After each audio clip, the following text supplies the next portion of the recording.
Hello musicians! In this video, we're going to be going over number 30 in our Sound Innovations book called Fermatas R Us. Now, to get started, we need to make sure we're aware of a few things.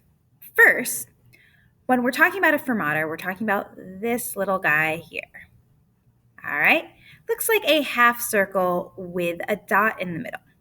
And a fermata is when we hold a note longer than we normally would, as indicated by your teacher, director, whoever is the person that's conducting you. So, for example, this half note wouldn't be just 2 beats, and this quarter note wouldn't just be 1 beat, and this whole note isn't going to be just 4 beats.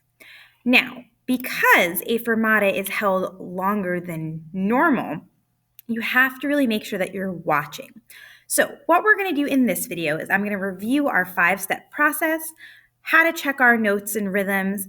Then we're going to listen to the exercise, and then I'm going to do a conduct through so you can practice with it at home on your own.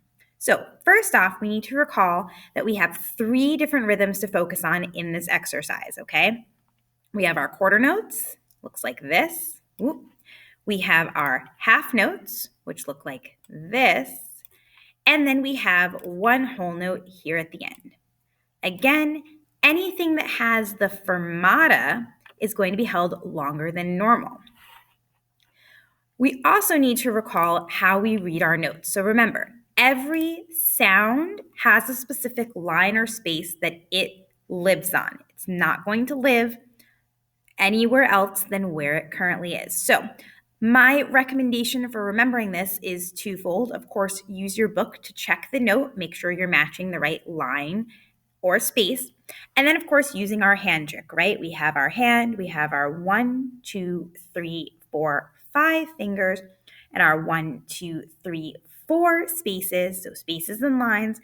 And starting from the bottom, when we're in treble clef, right, we have E, G, B, D, F, and F, A, C, E.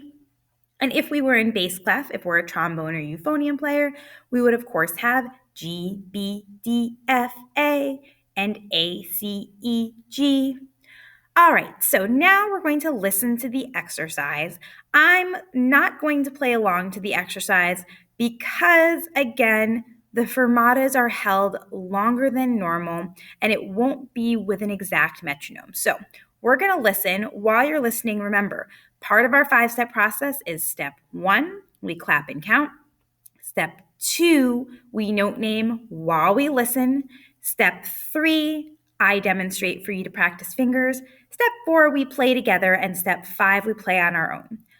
Here we go. We're going to listen to it, and you should practice your note names and your fingers if you can manage to do both at the same time.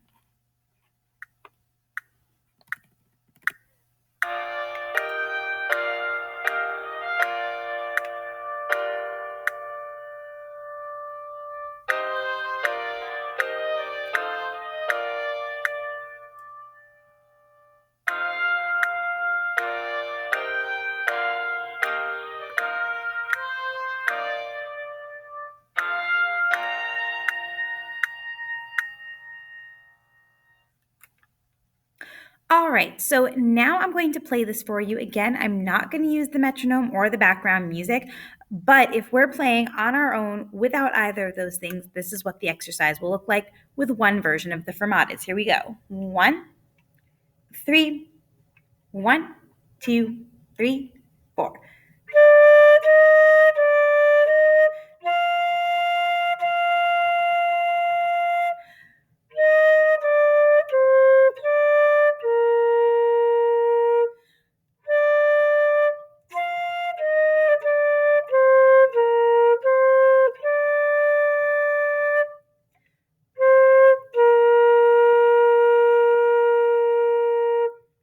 Now, you may have noticed I took a breath after every fermata.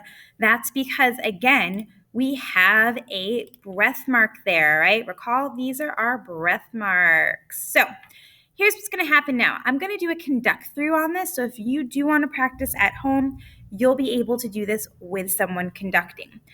One thing, after every fermata, right? Okay, so we hold, we cut off, we breathe, and then we play again.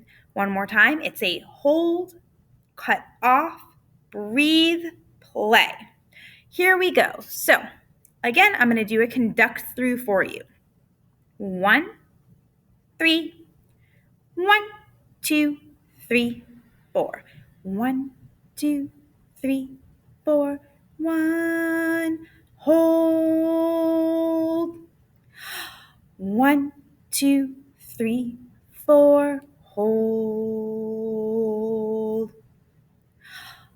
Half note. 1, 2, 3, 4. 1, 2. Hold. 4. Hold off. All right. I hope that helped you to understand what a fermata is and, again, how to go through an exercise and practice it. Remember, of course, we will as always continue to work on these things in class. If you have any questions or concerns, please let me know, and I'll see you in the next one. Bye, musicians!